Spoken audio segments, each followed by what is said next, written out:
Welcome. If you're joining us, this is an exciting event that Shiftco is bringing, one of our wonderful master teachers.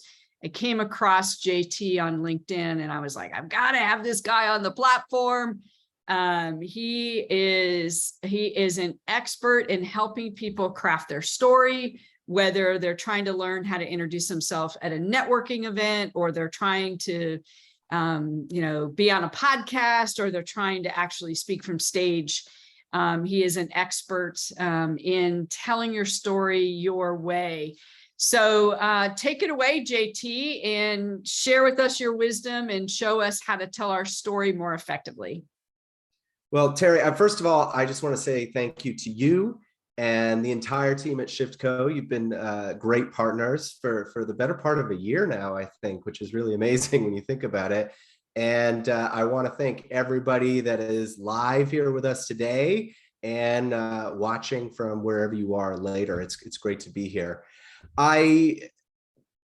When Terry approached me about making this course, I think that the goal, and actually one of the hangups I had about doing it, to be quite honest, was that I didn't want anything to be prescriptive, because as Terry mentioned in her intro, I've worked with all different kinds of people in many different industries, from architecture to Wall Street to journalism to executive director of a science center. I mean, the variety is really quite something. So I didn't want anything to be too prescriptive, but it was Terry that really convinced me, and she pushed me outside of my comfort zone and said, well, what if you looked at it from a more of a 30,000 foot view? And as I started writing some of the things down and kind of codifying these things, I thought, oh, wow, this actually builds a great framework, a model on which you can base your story development, your speech development, your presentation development, but it's not so prescriptive that it's rigid, or that the rigidness kind of leaves out the parts that make your story great, which is your own uniqueness. So I think that we've come to a really interesting course that is available exclusively to Shiftco members right now, but it can really work for anybody, and I'm very excited about that. And I have to agree with you. The funny thing is, people are always asking for prescriptions. Terry, JT, tell me how to do this. And I always say, your how is different than my how. I can tell you the why and the what. And I think that's what I loved about what you did, is you help people really crystallize their why, and you help them crystallize the what. So, tell us a little bit about the course, and tell us a little bit about how you help people tell their story so that it's impactful. Certainly. Well, the course is an overview, really, of my philosophy going in terms of how you create. The way that I work with clients, though, is using a three-step process. And the process, to be quite frank, is it's not rocket science, as they say.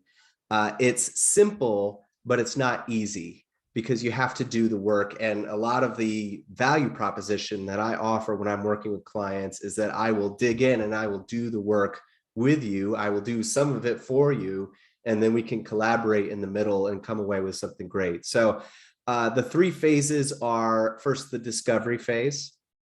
And so when I'm working on a speech, for example, I am very intent on reading everything that you might have written in the past, watching every video that of a speech or a presentation you might have given in the past. I've worked with folks where I had to read their textbooks.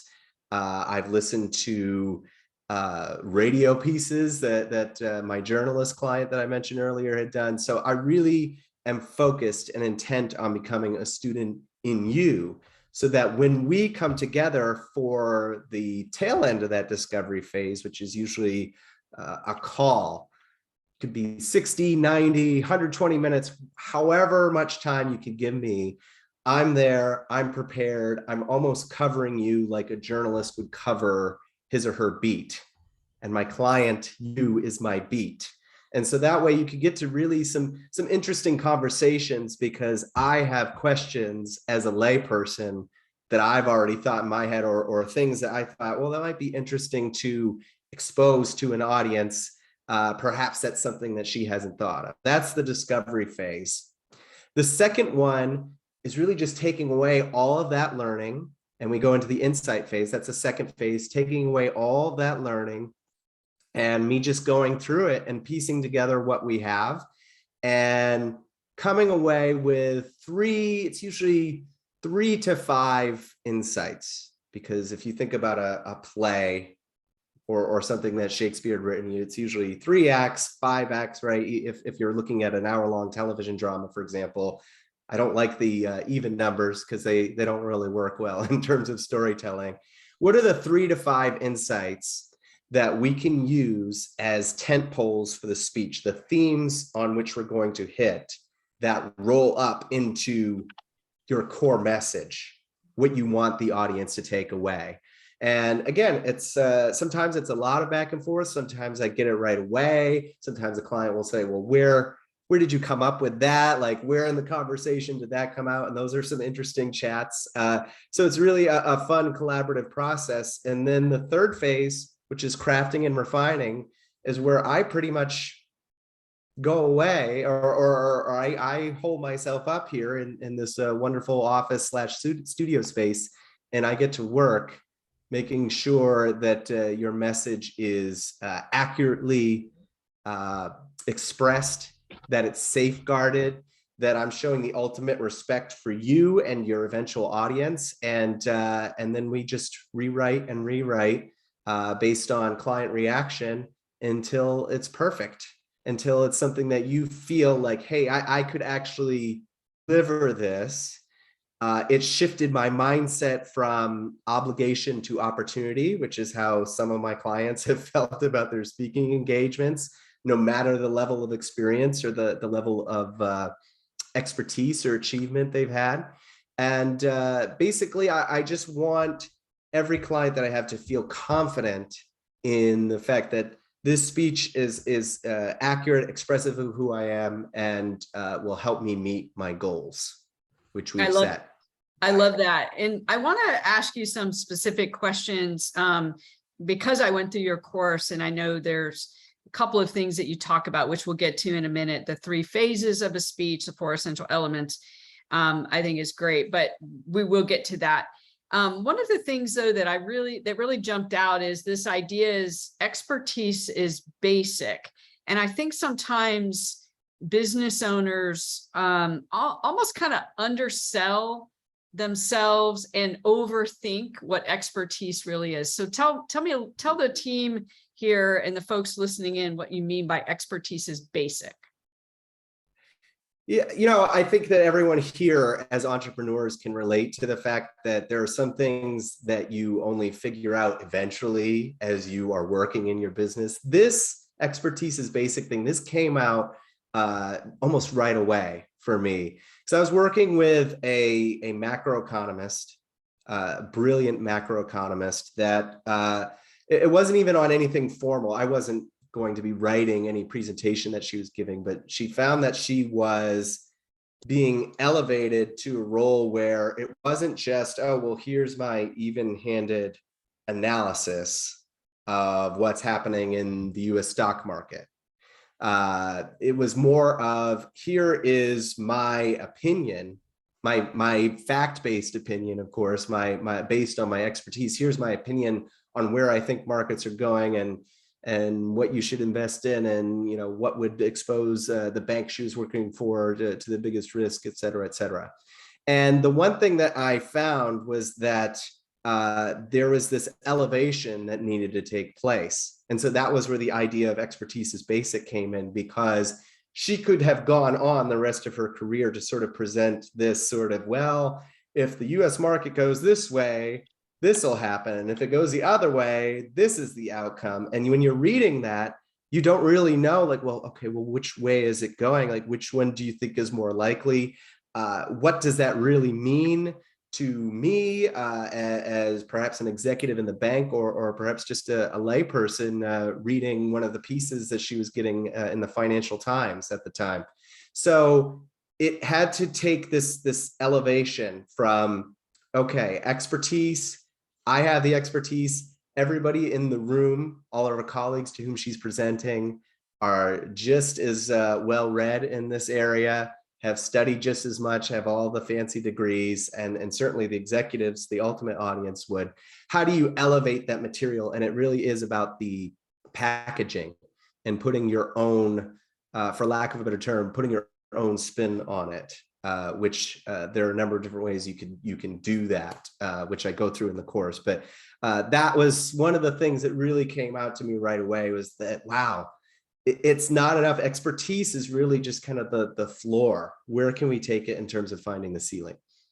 And the ceiling, I think, is really the insights and the unique perspective that you have, not the expertise. And I think we get hung up on that so much. And then the other thing that I really liked is honing your storytelling. I think that is such a critical skill for conscious entrepreneurs in particular.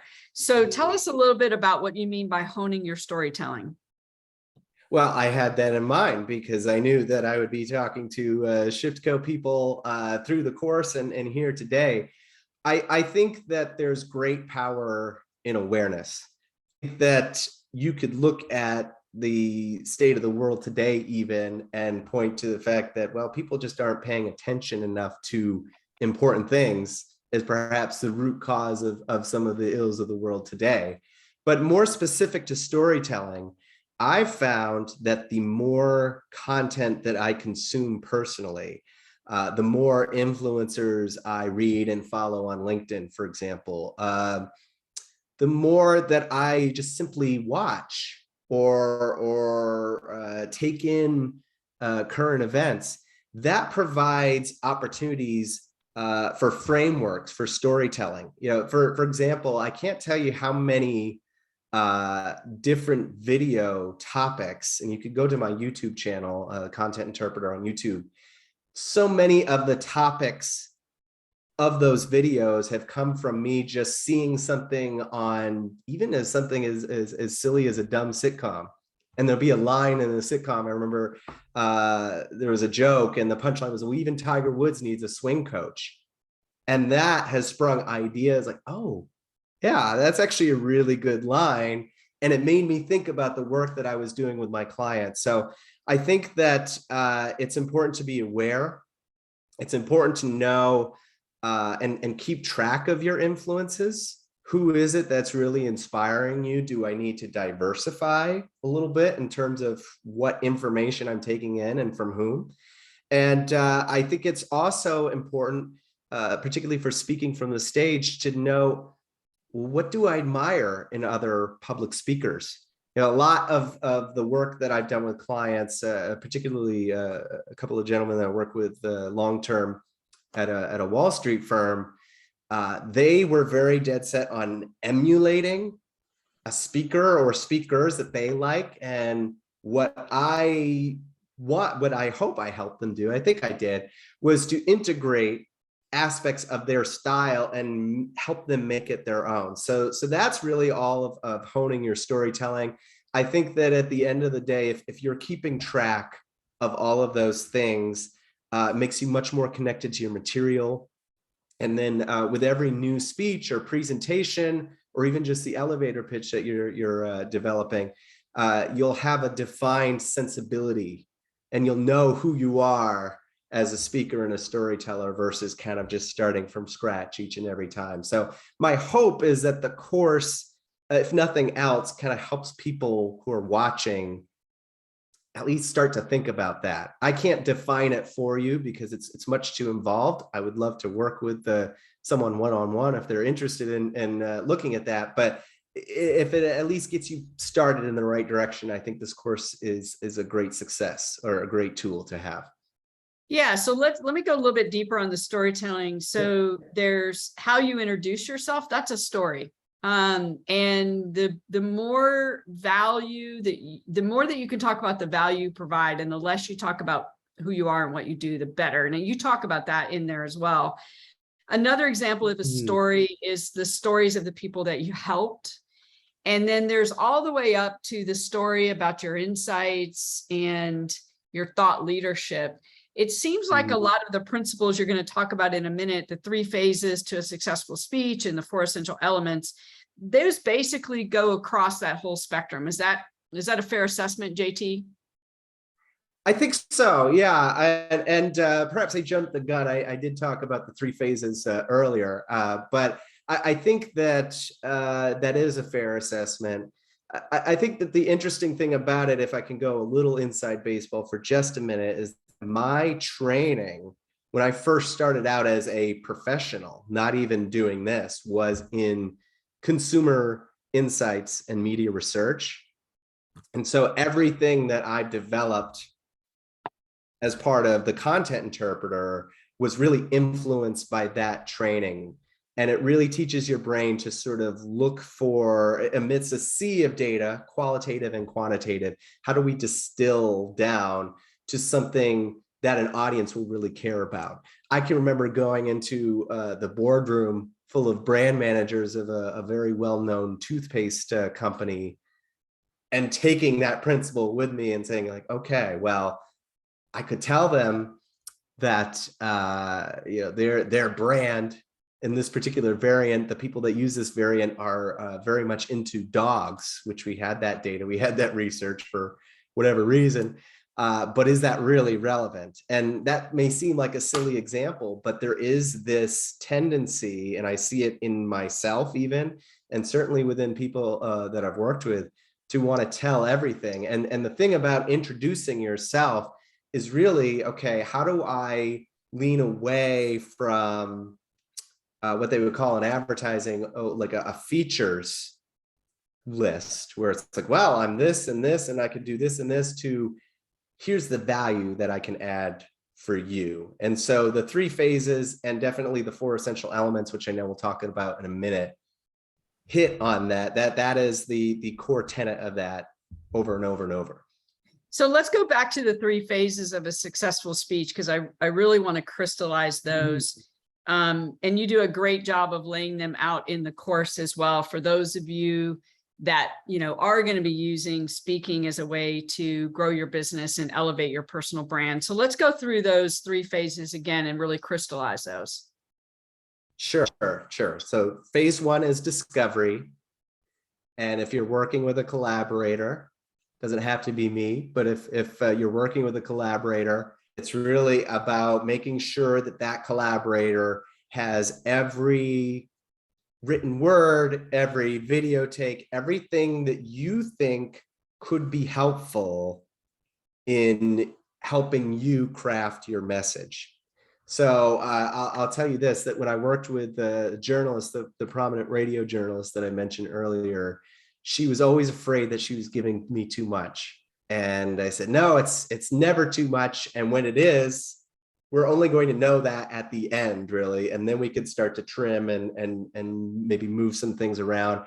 But in this phase, it's never too much. So in particular, if you're working with a collaborator, just know that it's never too much. You're never giving someone like me too much information, because we're trying to understand all of the different ways. Like I said, tracking your influences, we're trying to understand that ourselves. How are the different ways? What are the different ways in which you can relate to an audience? That's really important. So the discovery phase is that, followed by a conversation that is not scripted, but is prepared in advance. Your collaborator should be a student in you.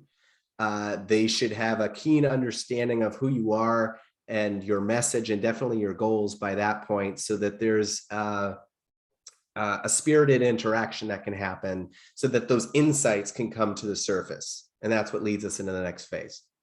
And one other thing on that first part is also in the discovery, I think it's important to really understand your audience. What is their problem? What is it they really need? And sometimes the person who brought you in to speak is very different than the audience, and you really need to understand the audience, because their reaction is really what you're shooting for. Is that fair? Oh, absolutely. Yes, I almost feel a little remiss for not mentioning that myself. So thank you for keeping me in line here. There's a great story actually that goes along with that principle. I worked with, a couple of years back, I worked with an internationally renowned college professor, and she was also president of her own consulting firm. She is one of the foremost experts on, I think it could be best described as team dynamics and how teams either come together or they don't. And it was backed by decades of research, and there were 4 phases to how a team grows. And then there was this 5th phase of decline that she was always warning people about. And so really fascinating. I read excerpts of her book in preparation to working with her. But she said to me, and she was smart enough to know, despite all of her accomplishments, which well exceed mine, to say the least, she said, I can't go into this audience, which was 150 physicians and ER staff. There's this symposium a friend of hers had asked her to speak at. She said, I can't go in here like I go into my college classes and say, well, let's turn our textbooks to chapter 7, which the textbook that she co-wrote, by the way, and just sort of, and you're off. It had to be packaged in a different way. And so we went into her origin story, which I talk about in the course. We said, well, what were the influences? Turns out that she had some negative influences, men that told her in a time where men would say these things unchecked. Unfortunately, it was never acceptable, but unfortunately in the past, there were times where men would say these things unchecked, like, well, you don't belong in the sciences. We tracked how that journey sculpted her view, her philosophy. How did she find the elements of English literature that she studied instead of science in her undergraduate years? How did that culminate in finally finding what her true passion was when she got to her graduate studies? We talked about how Grey's Anatomy was one of her favorite TV shows. So pulling from a very accessible point for the audience, even though they are doctors, and I'm sure Grey's Anatomy is not 100% accurate in terms of portraying an ER physician's experience, it was a common access point, a sharing point from which she could show that, hey, I'm not just here to kind of spout a textbook to you, that this actually relates to things that you'll see in your day-to-day work as well as in popular media. So it was through this discovery phase that we were able to kind of bring some of those things to the surface that frankly, she did not want to include at first. But then when I showed her the final product, she felt very good about what it was that she was going to be saying. There's an interesting balance that you can strike there, actually. I don't want to go too far down this road, but the thing that's related to this that people always ask me is like, well, I can't reveal too much, or this is kind of a crowd that's a little more conservative. There's always a way that you can calibrate and bring your authentic self to the stage without revealing what's called too much. So Yeah, that is really the value in the discovery phase, I think. I love that. I love that. And just for sake of time, I want to pivot over to the 4 essential elements, and then we'll take some questions from the audience. Walk us through, I know this is in the course, but walk us through those 4 essential elements. Sure. So there are 4, as you said, there were originally 3, but the 4 that I have seen come up time and time again are authenticity, accessibility, clarity, and empathy. And so authenticity seems obvious on the surface. And I think sometimes people take it a little too literally, and they say, well, of course, I'm going to tell the truth, which is highly recommended to develop a trusting relationship with your audience. But what it really means is what I was talking about, I think, with that college professor and consulting firm president. That level of authenticity was not something that she was used to bringing to a public forum.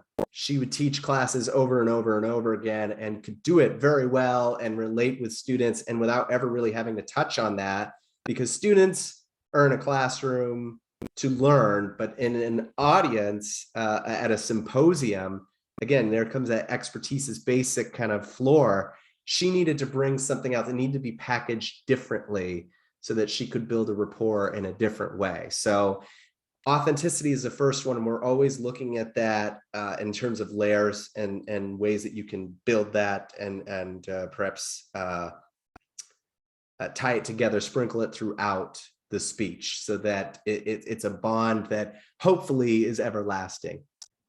The second one is accessibility. Accessibility is,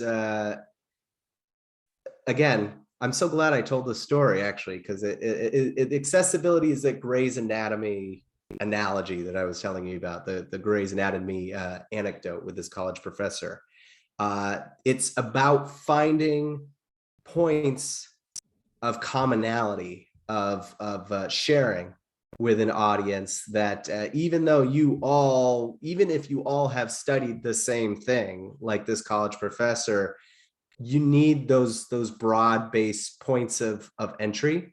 I think the one thing that I always joke about with my clients is that if I were somehow to mistakenly wander into your symposium or your hotel ballroom, and truthfully, I don't have, I'm a lay person in 99% of the cases that I work on, of the clients that I work with, there should be something in there that will help me see why it is that you're passionate about what you do, why it's important, and then also hitting on your other goals. So even for a lay person like me, there should be some element of success in there and reaching those goals, even if I'm not understanding all the technical aspects or the nitty gritty of it.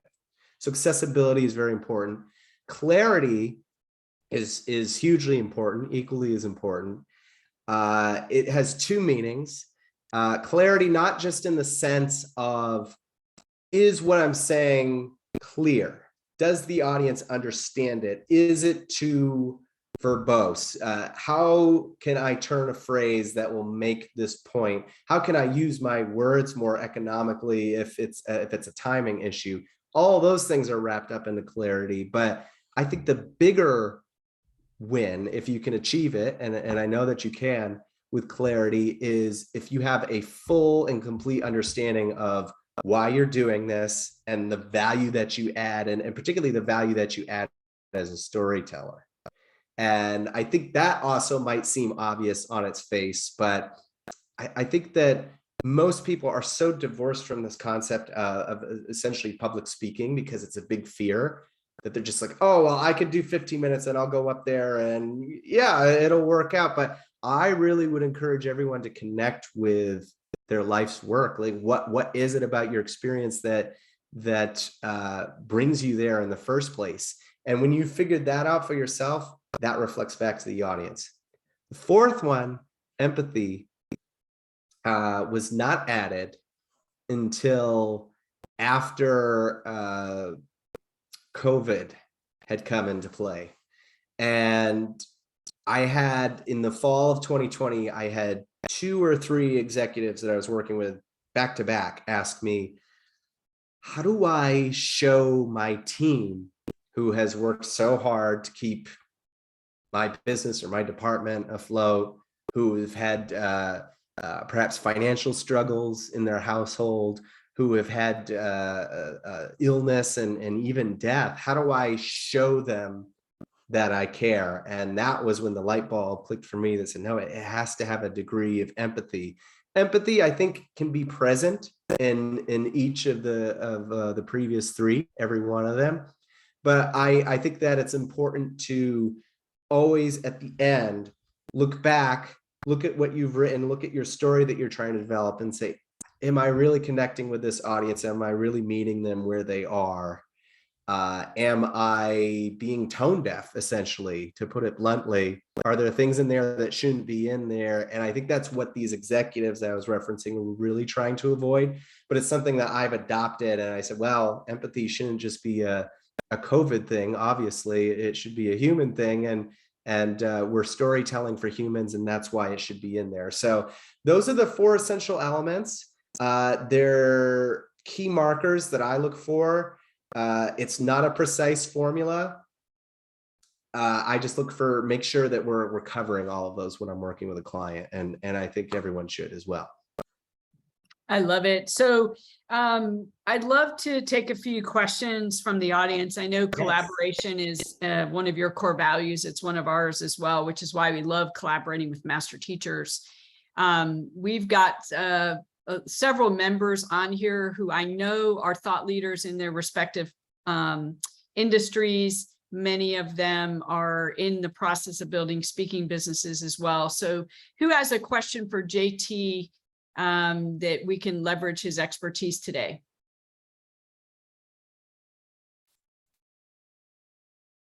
Can't wait.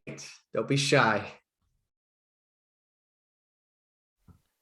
Well, I'll talk. I'm not shy. That's the last thing I am. But It's your birthday today, you it's said, my right? birthday. That's right. Happy birthday. Thank you. I don't know if it's a question. It's really just I would say that the well, first of all, thank you for everything you've presented. It's been fabulous. And Thank you. I think the place where at least someone like me struggles, I've been a speaker like hundreds of times, but more teaching type speaking. And I've been a coach for a really long time, and I've created way more content than I even know what to do with. And the problem with being a multifaceted, multi-passionate person is my content's all over the place. I'm like, could it be boiled down to 3 to 5 things? Pfft, I doubt it, you know? So I guess maybe just if you could speak a little bit more to like, you know, when they're because there's so many elements. It's like making, you know, something fantastic in the kitchen where there's like, I'm sorry, everybody, if you want to cook this yourself, go ahead, but there's no fewer than 32 ingredients. And, you know, like that's like all these ingredients. How do I, you know, like, so that's the thing I think I struggle with the most. And it's because when you do something for a long time, you know, all the nitty gritty pieces that have to go in there, all the essential ingredients in the work that you do. And there's so many different things for someone to live that balanced, rewarding life and give their gifts to the world that they have to get over, get through, get past, you know, learn, grow, frameworks. Like there's so much. So maybe you could speak to that. Absolutely. Oh, yeah, absolutely. This is a real struggle, and I won't lie to you. It's a lot of work. I think that, and this may sound self-serving for me to say this, but I truly mean it. Even if I wasn't doing this, I would say, oh, you need to work with someone on this, whether it's an expert or even just a trusted colleague or friend to kind of check and say like, okay, is it hitting these 4 markers? I think in the specifically to your question, I think that there's value in doing a couple of things.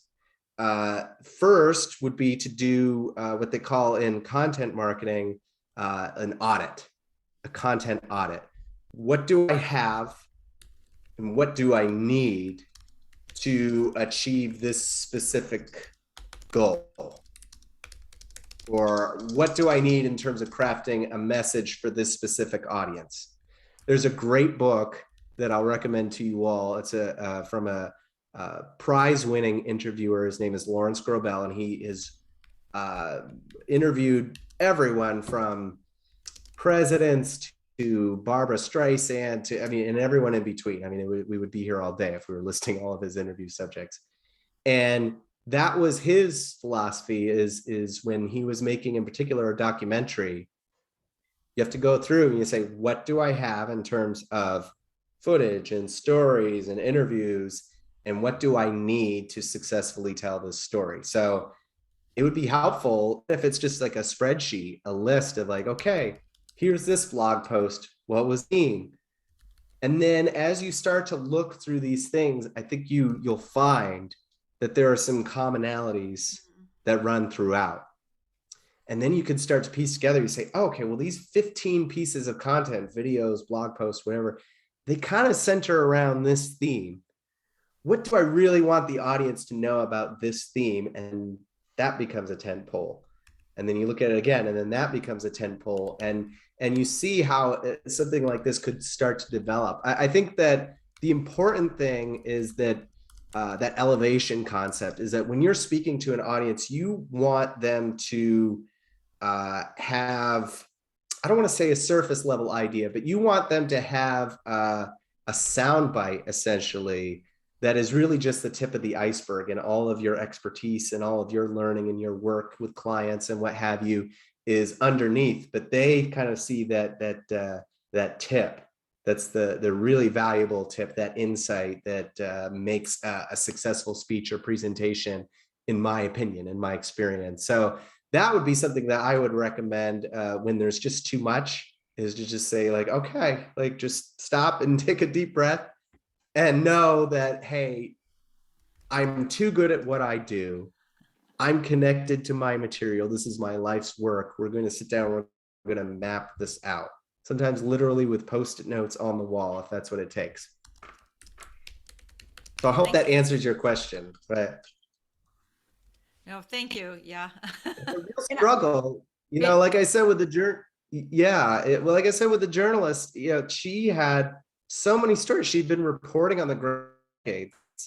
And as we were getting down to the final product, she was giving a commencement address. I said, well, this story about you in Kenya reporting on this, and then this, you know, you in another politically turbulent environment, kind of touch on the same thing. Can we use only one?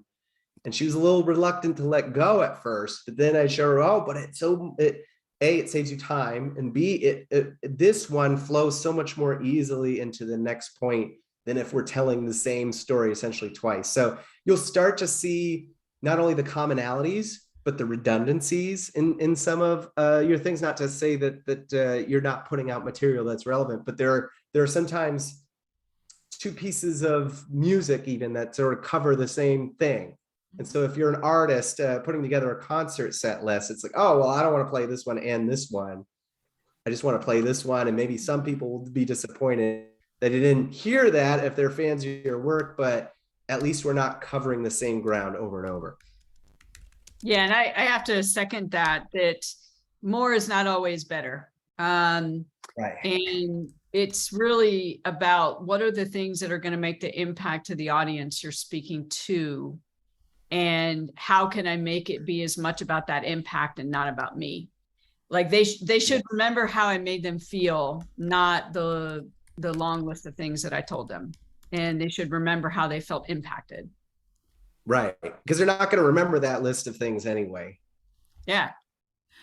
Just like really today, I'm very aware that you won't remember all the things that I said, but you're going to come away with the things that are most relevant to you. And hopefully that'll be the seed for what gets you to that elevation, to that next level. And hopefully that's what the course will achieve as well.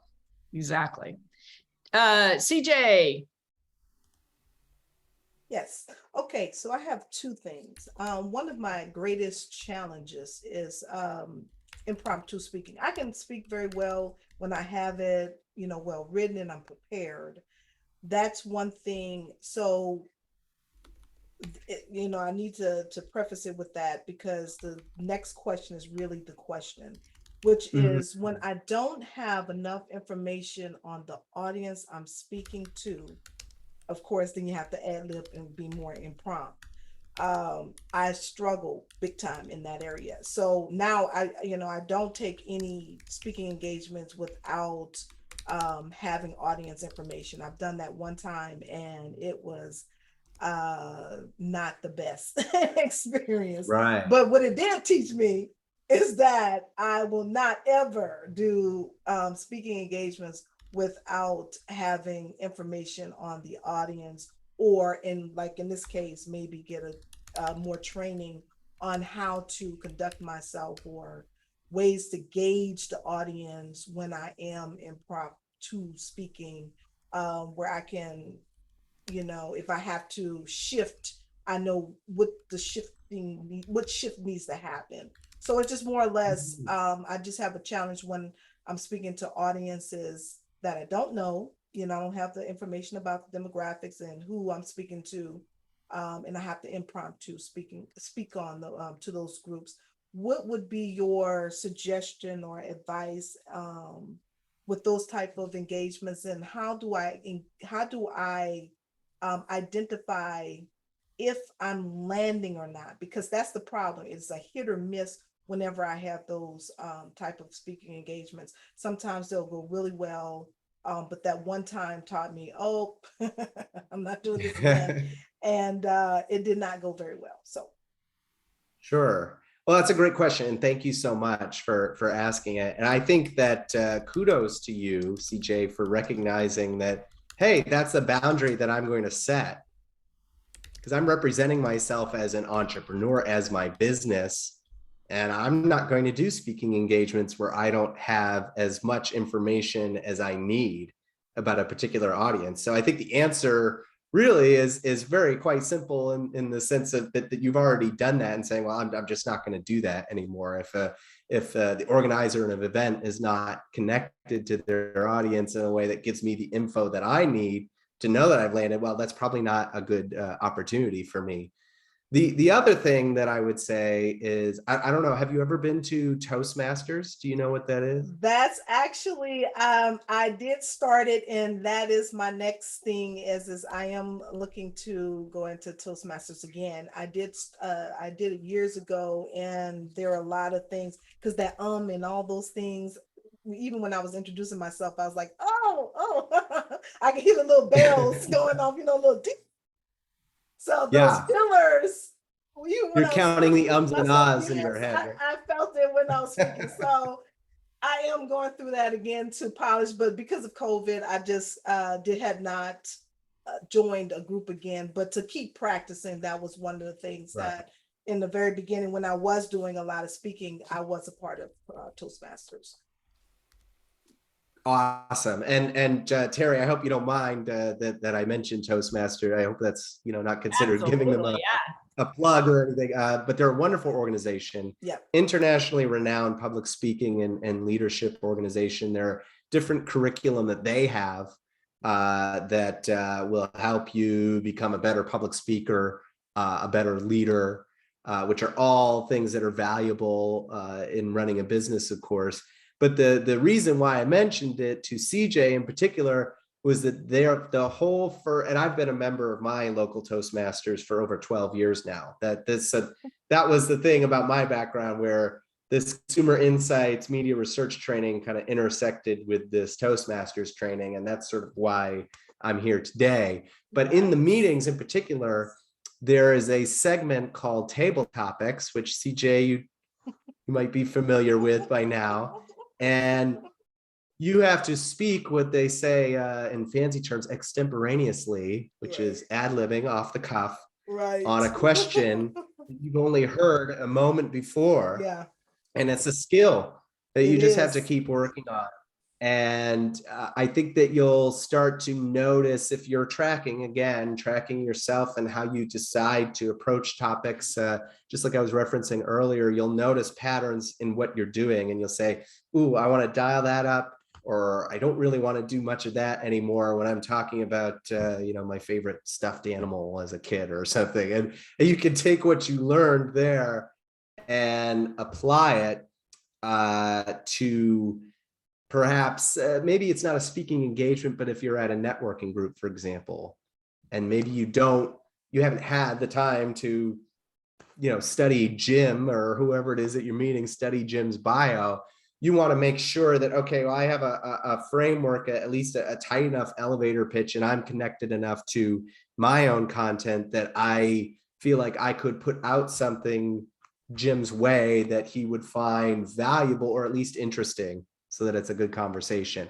It's not 100%, it never will be, but I think that those two things combined, not taking the formal engagements, certainly, that don't give you the info about the audience, but also developing a sense of what you have to offer that is valuable in those short sound bites from practicing at Table Topics. I think those two combined will lead you to a much better place and make you feel more confident. Yeah, I second that too. Totally. And I think too, CJ, the other thing that's really cool about the ShiftCo community and participating in hubs and things like that is you really do get to collaborate and practice telling your story. You'll frequently see ShiftCo members practicing telling a story, and they're like, oh wait, and it's safe to do that. And I think that organizations like that provide that safe space, and then organizations like Toastmasters, it's a safe space for you to grow your ability to grow those skills.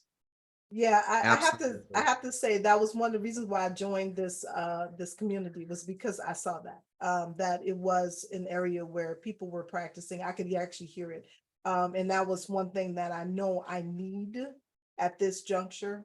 So thank you very much. But yeah, thank you guys.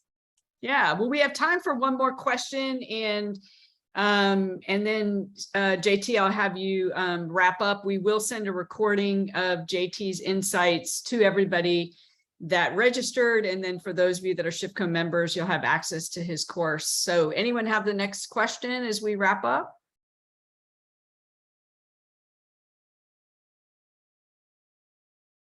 Okay, JT, so closing thoughts, and then again, we'll send this out. It'll also be posted on our YouTube page, and for those that are SHIFCO members, you'll love his course. Well, I just want to say thank you again to you, Terry, to everyone at SHIFCO, to the people that worked with me on every aspect of this course, and all the members that joined today.